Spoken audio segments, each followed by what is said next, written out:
जपत महेशु, काशी मुक्ति हेतु करे उपदेशु। भोलेनाथ। और गौरी जी कह रही है कि प्रभु आप तो जगत के महाकाल हैं, फिर आप किसका नाम जपते हो? तो भगवान भोलेनाथ कहते हैं कि सुनिए, आप क्या कर रहे हो? बोले विष्णु सहस्त्र नाम पाठ, जिसमें 2 घंटा समय लगता है। बोले देवी इधर आइए मेरे पास। देवी जी आ जाती है तो भोलेनाथ कहते हैं कि कहो देवी राम। तो उन्होंने कहा राम। बोले हो गए विष्णु सहस्त्र नाम। राम जी का नाम ऐसा है, सहस्त्र नाम सम सुनी सो वाणी, जप जे प्रिय सो संग भवानी। माता जगदम्बा जपने लगी राम जी का नाम। और पद्म पुराण की लेखनी के अनुसार राम रामेति रमे रामे मनोरमे, सहस्त्र नाम ततुल्यम राम नाम दरानने। भगवान विष्णु के 1008 नाम और राम जी का एक नाम। बड़ा सरल सहज मधुर नाम है, जो कोई नियम नहीं, कोई संयम नहीं। देखिए आप, भगवान भोलेनाथ को कहा कि प्रभु आप तो मंत्रों के अधिष्ठाता हैं, जगत के महाकाल हैं, और आपने करोड़ों मंत्रों की रचना की, इसके बाद भी आप राम जी का नाम जपते हो। तो भोलेनाथ ने कहा कि देवी, करोड़ों मंत्र और राम नाम अगर पलड़े में रखा जाए तो करोड़ों मंत्र ऊपर चले जाएंगे और राम नाम का पलड़ा नीचे होगा। कहा प्रभु इतना प्यारा नाम? बोले हाँ, इसीलिए तो मैंने कहा था कि मेरे ईश्वर हैं। और जब आप नहीं मानी, परीक्षा के लिए चली गई, तो आपने परिणाम भी देखा। आप परीक्षा के लिए चली गई और लौट कर आई, जब आप पैर छूने को दौड़ी तो राम जी ने कह दिया कि तक्षसुता आप देवी कहां घूम रही हैं, भगवान महादेव कहां हैं? तो घबरा जाती है और पूछा कि क्या करके आई?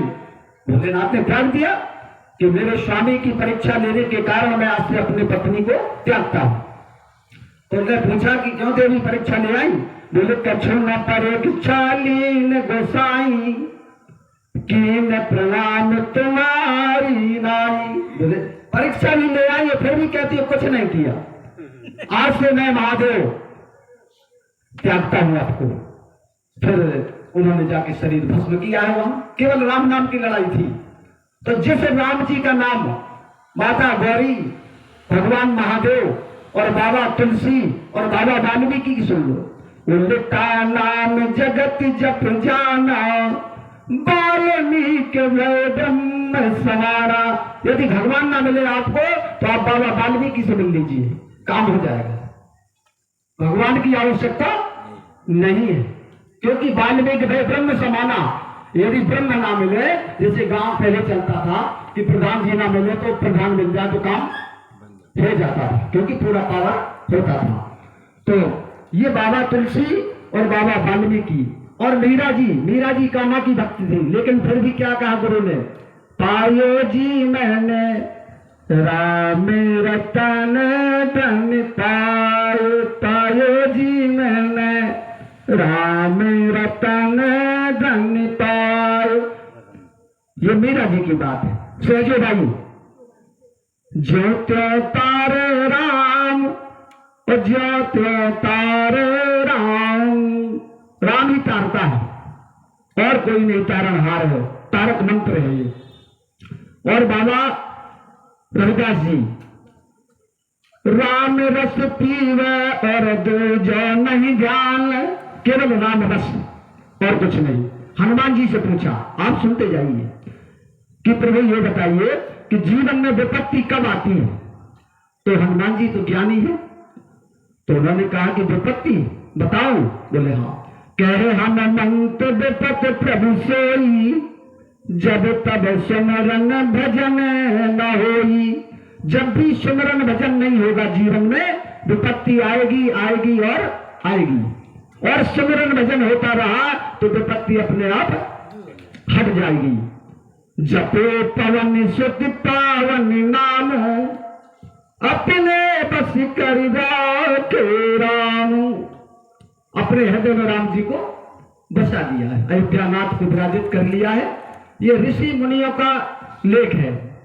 और ब्रह्मा जी से पूछ रही ब्रह्माणी कि प्रभु आप तो जगत के पिता हैं और फिर भी आप ये और चल रहे हैं, किसके चल रहे हैं? ब्रह्म वैवर्त पुराण। तो उन्होंने कहा कि सुनिए, श्रेष्ठ नाम समम पुण्यम राम नाम वरानने। हे नारद, जब मैं सृष्टि की रचना करता हूं, मेरी कुछ समझ नहीं आता है, तो उस समय मैं राम नाम का जप करता हूं और जीव प्राणी जैसे बनाता हूं तो उनके हृदय में प्राण आ जाते हैं राम नाम का जप करने से। तो राम नाम अनमोल है, रतन है और के कोई नियम नहीं है। यदि देखिए आप नियम से चलेंगे, जैसे आप ओम का जाप करते हैं, तो ओम का जाप करने के लिए आपको स्नान चाहिए, चोटी धारी चाहिए, जनेऊ चाहिए, वस्त्र चाहिए, क्यों महाराज जी, त्रिपुंड चाहिए, तिलक चाहिए, सब कुछ चाहिए, तब आप जाप कर पाओगे। और अगर अपवित्रता है तो लाभ की जगह हानि हो जाएगी आपकी, ये भी समझ लीजिए। और भी जैसे आप ओम नमः शिवाय बोलते हैं, ओम दुर्गाय नमः, क्लीकालिकाय नमः, कोई भी मंत्र जपते हो तो स्नान, ध्यान, विधान, पूरा नियम, संयम, सब कुछ।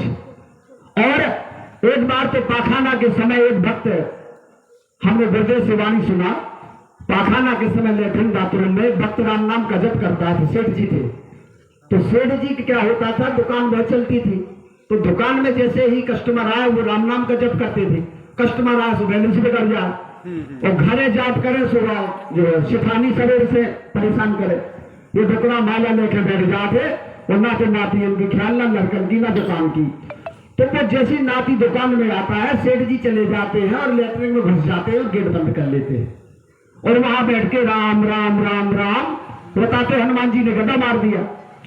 तो कल आए दरबार में तो यहाँ चोट लगी थी, तो कहा प्रभु ये घाव कैसे हो गया? अरे कह रहे हनुमान तुम ही मारते और तुम ही पूछते हो। बोले प्रभु मैंने कब मारा? बोले कल भक्त जाप नहीं कर रहा था। अरे बोले प्रभु अशुद्ध क्रिया में कर रहा था।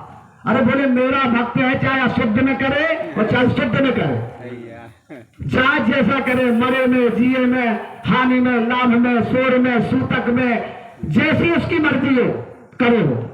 बोले प्रभु क्षमा चाहता हूं, आज के बाद मैं आपके भक्तों को कभी नहीं रोकूंगा। ऐसा राम नाम है। जब रामायण का 1 करोड़ मंत्र है, रामायण में लेखनी के अनुसार 1 करोड़ शब्दावली। जब भोलेनाथ को यहाँ पहुंचे बंटवारा के लिए, देवता और धनुज और मानव, जब ये बंटवारा हुआ 1 करोड़ मंत्रों का, आप ध्यान से सुनना, यही राम कथा है आपकी, यही रामधुन है। राम का अर्थ जान लिया, रामधुन हो गई। और रही बात आपके यहाँ की, तो आप नगर बस्ती का ख्याल रखिए, किसी का डिस्टर्ब ना हो। हमारी बहन जी आई, हमें बड़ा अच्छा लगा, उसका ध्यान रखना है, क्योंकि वो भी अनिवार्य है। बच्चे पढ़ लिख रहे हैं, फीस भुग रहे हैं, और फिर भी ना पढ़ने लिखने की बात हो तो कानों में तेज ध्वनि जाती है, तो माइक्रोफोन से जो डिस्टर्बिंग होता है काम सभी थोड़ा धीमा, जितने टाइम हम आ जाए उस समय कर लेना, 10-20 मिनट के लिए, 1 घंटे के लिए, फिर तो धीमी कर लो, क्योंकि ये रसायन थोड़ा चला जाएगा। तो देखो उनकी समझ कितनी अच्छी हो कि आवाज सुनते ही आ गई हो, क्योंकि अगर कोई बात गुरु बोल रहा है तो दोष ना लगे उसमें, वो अपना हाजिर हो गई तुरंत। तो बंटवारा किया गया 1 करोड़ मंत्रों का, और भोलेनाथ को सरपंच बनाया गया। सरपंच जानते हो, वही सरपंच जो गांव में पंचायत करते हैं 4 लोग। भोलेनाथ बैठे और देव धनुष मानो तीनों शक्तियां। तो 1 करोड़ में 3 जगह बंटवारा किया। कितना कितना हुआ? मैं बात फोन करने आए हो, यहां बंद करिए, धन्यवाद। कितना हुआ? 33 हजार की लाख, 33 लाख हुआ। कितना बचा? 1 लाख बचा। फिर बांटा 3 बार भोलेनाथ ने। हाँ, फिर कितना बचा? 1000। फिर बांटा 330। फिर कितना बचा? फिर बांटा 3, 1 बचा। जब 1 बचा तो भोलेनाथ ने देखा तो अनुष्टोप छंद था। कौन सा? अनुष्टोप छंद था, उसमें 32 अक्षर थे। अब सोचा भोलेनाथ ने कि अब कैसे बंटवारा हो, भाई 33 होते तो 11 थी 33 हो जाता, 30 होते तो 10 थी 30 हो जाता। भोलेनाथ से भोलेनाथ जगत के महाकाल है, उनसे बड़ा कोई भक्त राम जी का दूसरा धरती पर नहीं है। भोलेनाथ और उन्हीं के अवतार हनुमान जी, फिर तो अनेक अनेक लाखों भक्त हैं। सबसे भोलेनाथ के पास रस है पूरा, इसीलिए हनुमान जी के सीने में राम जी बसते। अब समझना 32 बचे, 32 में जो अनुष्टोप छंद था वो एक बचा, तो अनुष्टोप छंद में भोलेनाथ ने 10-10 बांट दिया, और बांटने से पहले रा को और मां को निकालकर अलग रख लिया। रा को और मां को अलग रख लिया और 10-10 बांट दिए तीनों को। बोले प्रभु अब बोले हम सरपंचा, कुछ हमको तो चाहिए ना भाई, बंटवारा करो तो कुछ लाभ तो चाहिए। बोले कहा, बोले 2 शब्द हमने ले लिए। जो विद्वान लोग थे बोले प्रभु संसार का रस तो आप ही ले गए, बचा खुचा लीला उनकी आई। बोले जो आपको मिला वो सौभाग्य है, और रा और मां मेरा है। बोलिए शंभो भोलेनाथ की जय।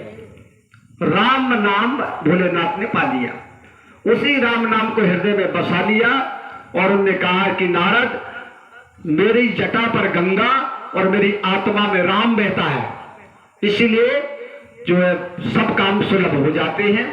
और राम नाम का जप करिए, सृष्टि में प्रचार करिए। अभी आप सोचेंगे उस बात को। अभी एक बुजुर्ग आए हैं 75 साल के, कल की बात है परसों की, 1 महीने से सो नहीं रहे, डॉक्टर ने इनकार कर दिया, ग्वालियर से आए हैं, और 1 महीने से आंख नहीं लग रही, पूरा रात पंथी मारे बैठे रहते हैं। परसों के दिन नर्सों आए थे, आने के बाद बाबा ने रास्ता बता दिया हमारे बहाने से। उस दिन से उनके नाती बता रहे हैं कि गुरुजी पूरी रात सो रहे हैं, शरीर इतना सूजा था वो भी ठीक हो गया है, केवल राम नाम रस से हुआ है, ना उसमें गुरु का कोई वर्चस्व है न किसी का है, केवल राम नाम रस का है। कह रहे गुरुजी क्या बताऊं, ताज्जुब हो गया, अन्यथा गोली खाता था तभी नींद आती थी, अब तो जगह ही नहीं जगता बिना गोली के।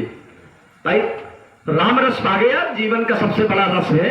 विज्ञान भी मानती है, विज्ञान भी मानती है उस चीज को आज, कि जब राम नाम जपते हैं ना तो सेरोटोनिन जैसे रसायन प्रकट हो जाते हैं, जिससे नींद अच्छी आती है, बीमारी भी हटती है, सारे विधान पूर्ण होते हैं। अभी केवल राम काज की बात चल रही थी, इसके बाद हमारे महाराज जी और हमारे हेमंत भैया आए हैं, वो भी आपको कुछ रामधुन की बातें सुनाएंगे और उसको सुनना है। इसके बाद फिर आपकी ड्यूटी है, 1 घंटा तक हमारा चार्ज है। और मास्टर किशोरी आप जो किसी को ऐसे शब्द भाषाएं ना बोला करो, ठीक है? हाँ देखिए आप राम काज करते हैं, कोई बात नहीं, अगर कोई कुछ कह दे तो आपको देखिए, आप राम जी के दूत हैं, उनका काम यही है कि समझाना बुझाना है, ये सब चीजों का विशेष ख्याल रखना है। और राम ही केवल प्रेम प्यारा, जान ले सो जाननहारा, जा परिकृपा राम की होई, ता परिकृपा करे सब कोई। सब कृपा कर देते। आप राम नाम का जप करिए, और 13 करोड़ जप बताया है समर्थ गुरु रामदास दास बोध ग्रंथ